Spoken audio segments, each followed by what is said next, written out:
Story time. The story comes alive. Leo loved books more than anything else in the world. He was 8 years old, with bright, curious eyes that always sparkled when he thought about stories. He did not like playing outside much, not like other children. He loved to read, to learn new things, and to imagine new worlds that lived inside the pages of books. His favorite place in the whole town, even in the whole world, was the old library. It was a big, old building made of red bricks, with tall, arched windows that let in soft light. The shelves inside were very, very tall, reaching almost to the ceiling. They were full of books, millions of books. Old books with dusty covers, new books with shiny pictures, big books, small books, thin books, thick books. Every book was a new adventure waiting to happen. One sunny Saturday afternoon, a perfect day for reading, Leo went to the library. He walked slowly and quietly between the tall shelves, his fingers gently touching the spines of the books. He looked for a new book, a special one, a book that would take him to a new place. He touched many books. Some felt cold and smooth, some felt old and rough. He spent a long time looking, his eyes scanning every title. Then, he saw it. On a very high shelf, almost out of reach, there was a book he had never, ever seen before. It looked very old and very thick, much thicker than other books. Its cover was a deep, dark green, like the leaves of an ancient forest. It had no words, no title on its cover, but there was a beautiful, hand-drawn picture. The picture showed a small, winding path that went deep into a dark, mysterious forest. The path looked so real, almost like you could step right onto it. Leo wanted that book. He reached for it, stretching his arm as far as it could go. It was very high. He stretched more.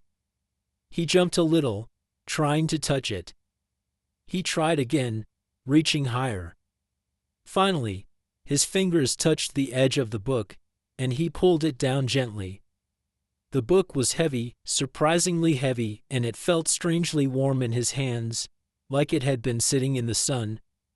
He found a quiet spot near a big window, away from the other people.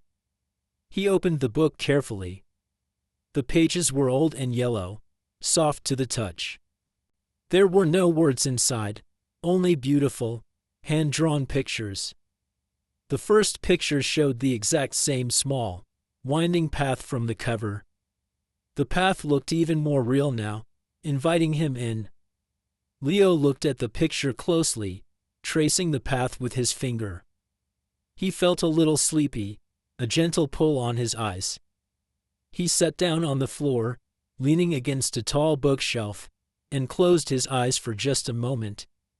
Suddenly, he felt something strange. The air felt different. It was cool and fresh, like the air outside after a soft rain. He heard soft sounds that were not from the library, birds singing sweet songs, leaves rustling gently in a light breeze, and the distant sound of water flowing. He slowly opened his eyes. He was not in the library anymore. He was standing on a small, winding path. It was the exact path from the book cover and from the first page.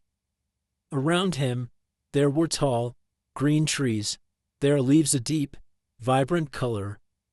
The sun was shining softly through the leaves, making beautiful patterns on the ground. Birds were singing beautiful, happy songs high above. Leo looked down at himself. He was wearing different clothes. His comfy old t-shirt and jeans were gone. Now, he had a sturdy brown jacket, thick pants, and strong, well-worn walking shoes. There was even a small, empty backpack on his back. He looked like a real explorer from an adventure story. "Wow," Leo whispered, his voice full of wonder. I'm inside the book.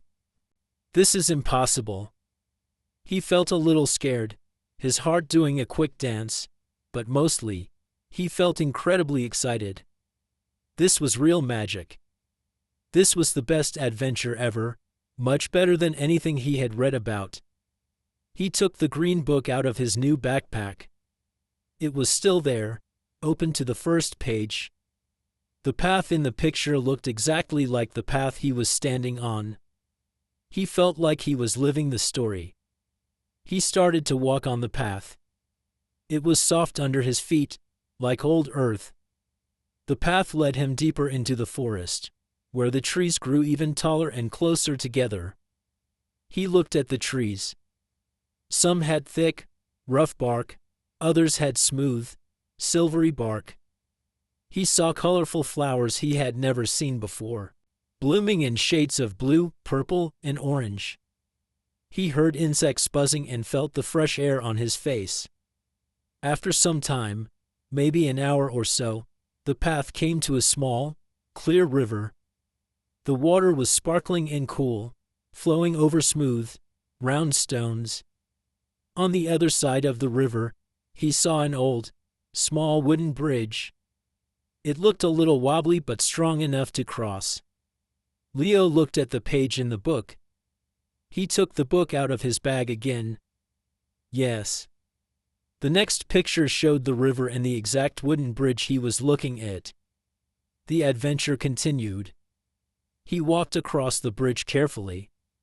The old wood made soft sounds under his feet, creak, creak.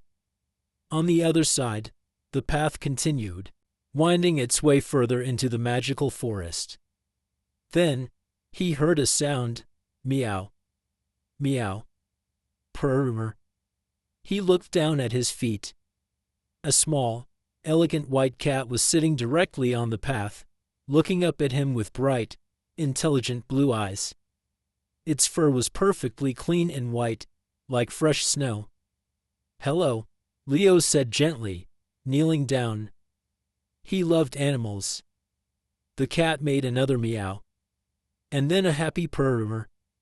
It then stood up and started to walk slowly on the path, looking back at Leo every few steps, as if to say, "Follow me. Don't be afraid." Leo decided to follow the cat. He had a feeling it was important. The cat walked carefully, its white fur shining in the soft light that filtered through the leaves. It led him through more trees, past giant ferns and mossy rocks. The forest felt friendly with the cat by his side.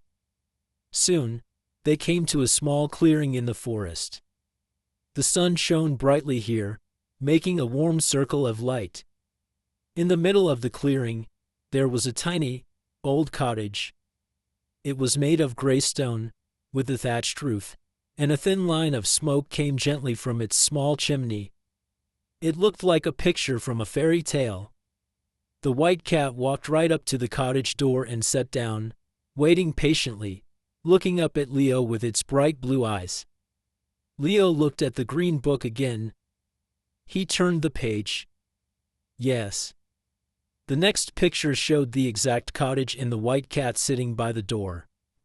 He knew he was in the right place. He walked to the cottage door. He raised his hand and knocked gently. Knock, knock. The door opened slowly with a soft sigh. An old woman with kind, wise eyes looked out. She had a soft, gentle smile that made Leo feel instantly safe. Her white hair was braided. "Hello, young traveler," she said, her voice like a warm song. "Welcome to my home. Did the white cat bring you here?" "Yes," Leo said, a little shyly.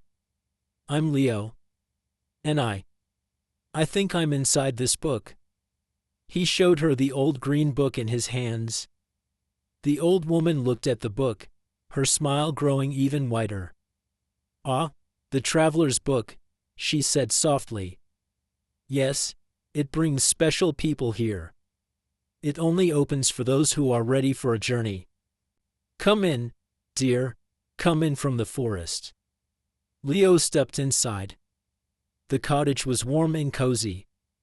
It smelled wonderfully of fresh baked bread and old wood, There was a small, crackling fire in the stone fireplace, making shadows dance on the walls. "You are here for a reason, young Leo," the old woman said, sitting him down on a small wooden chair. "This book helps people find something they truly need. What are you looking for, deep in your heart?" Leo thought for a moment. He loved books and his imagination. He was a quiet boy, sometimes a little shy in big groups. He sometimes wished he was braver, like the heroes in his stories, or more confident. I want to be brave," Leo said, looking at his hands. "And to find my own adventure, a real one, not just in books." The old woman smiled, a knowing look in her eyes. "This book will show you. You must continue to follow the path. The path will show you what you need to do, what courage truly means." She gave him a small, warm cookie that tasted of honey and nuts, and a glass of cool, refreshing milk. After he ate, he felt stronger, his energy returning, his heart ready for the next part of the journey. He looked at the book again, eager to see what came next. He turned the page. The picture now showed a high mountain in the distance, its peak touching the clouds. The path from the cottage led directly towards it, winding up through forests and rocky areas. "You must go to the Whispering Peak," the old woman said gently. "It is a long journey, and a challenging one. The book will show you the way, but your feet must carry you." Leo said goodbye to the old woman and the friendly white cat. He felt a little scared of the tall mountain, but his heart was now full of a new kind of courage, a quiet determination. He took a deep breath and started to walk. The path led him through more parts of the forest. The trees grew taller and taller, and the air became cooler as he went higher. He walked for a long, long time. Hours passed. He felt his legs getting tired, but he kept going. He saw a sparkling stream running down the mountain. He stopped and drank the cool, sweet water, feeling refreshed. He saw colorful birds flying above him, singing their mountain songs. He saw small, furry animals, like squirrels and rabbits, hiding between the rocks. The book was always there, showing him every turn, every tree, Thank you for watching. Don't forget to like and subscribe. See you soon with more new stories.